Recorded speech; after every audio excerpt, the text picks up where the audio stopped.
Sejam todos bem-vindos ao nosso podcast.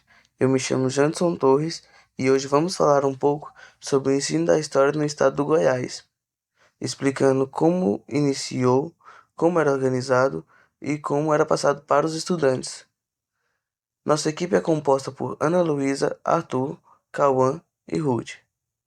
Bom, para entender a história ensinada no Goiás, é preciso compreender como a história virou disciplina em todo o país. Ela surgiu com uma base francesa e privilegiava heróis e grandes feitos. Foi introduzida na primeira vez no Colégio Dom Pedro II, no ano de 1838, um ano após sua criação.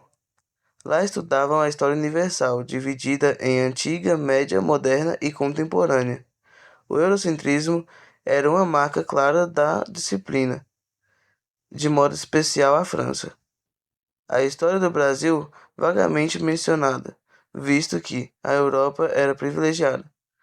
No mesmo ano, com a criação do Instituto Histórico e Geográfico Brasileiro, IHGB, a história de uma nação brasileira começa a ser escrita, de forma a ensinar os grandes feitos até a independência. Assim, houve uma separação da história universal em História Geral e História do Brasil, segundo os modelos do IHGB. Esse currículo foi nacional e Goiás não ficou de fora. Nesse período, o Estado passava por debates sobre a obrigatoriedade da educação pública. E um dos maiores defensores da obrigatoriedade foi o jornalista e professor Antônio Félix de Bulhões, na qual defendia uma educação laica e científica. As condições nas escolas primárias eram altamente desoladoras, já que os professores recebiam baixos salários e não possuíam determinado local de ensino adequado, o que levou, obviamente, ao ensino em suas próprias casas, quando necessário. A escola primária era dividida em 2 graus, sendo o primeiro e segundo grau, onde seus conteúdos, de acordo com a Lei de 15 de outubro de 1827, em saber ler, escrever, contar, além também dos princípios morais e cristãos. Porém, seus materiais eram escassos, e seus principais livros lidos eram de Abílio César Borges e o Barão de Macumbás. Apesar de não ser historiador, Borges era sócio do IHGB, então aderiu aos projetos da instituição na sua escrita da história do Brasil. Em seu terceiro livro de leitura, ele apresenta temas históricos da formação do Brasil até a independência, afirmando que todos os brasileiros deveriam a conhecer para amar. Vemos então uma clara referência ao próprio IHGB, onde afirma a ideia de uma nação unificada, seguindo o mesmo pensamento. Durante os capítulos do livro, vão se apresentando pontos marcantes como a descoberta do Brasil, capitanias hereditárias, invasão holandesa e etc. Em nenhum momento, entretanto, é mencionado o negro no livro do Barão, apesar dele se afiliar fortemente ao movimento abolicionista. Isso retoma a ideia do IHGB de um brasileiro homem, branco e civilizado. Os nativos são mencionados somente quando se unem à coroa para a defesa da invasão inimiga, tornando-se assim parte da sociedade com um objetivo único: defender a nação. O texto finaliza com a expulsão das tropas lusitanas da Bahia, destacando outro ato heróico. Apesar de não ser historiador, Borges era sócio do IHGB. Então aderiu aos projetos da instituição na sua escrita da História do Brasil. Em seu terceiro livro de leitura, ele apresenta temas históricos da formação do Brasil até a independência, afirmando que todos os brasileiros deveriam conhecer para amar a história. Vemos então uma clara referência ao IHGB, aonde afirma a ideia de uma nação unida seguindo um mesmo pensamento durante os capítulos do livro.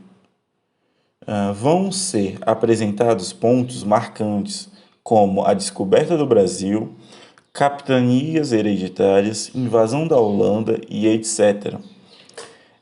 Em nenhum momento é mencionado o negro no livro do Barão. Apesar dele ser afiliado ao movimento abolicionista, isso retoma a ideia do IHGB de um brasileiro branco civilizado.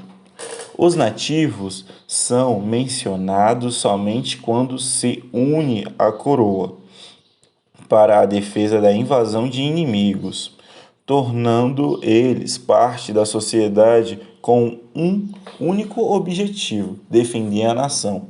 O texto finaliza com a expansão das tropas lugistanas na Bahia, destacando outro ato heróico.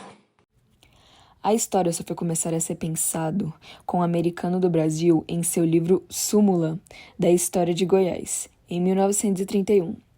Com o Decreto 658 de 28 de janeiro, publicado no Correio Oficial, número 1830, foi criada a disciplina de História de Goiás na Escola Normal, que tinha a tarefa de formar professores para, assim, formar o povo capaz de suplementar o atraso, construir o progresso e a modernidade.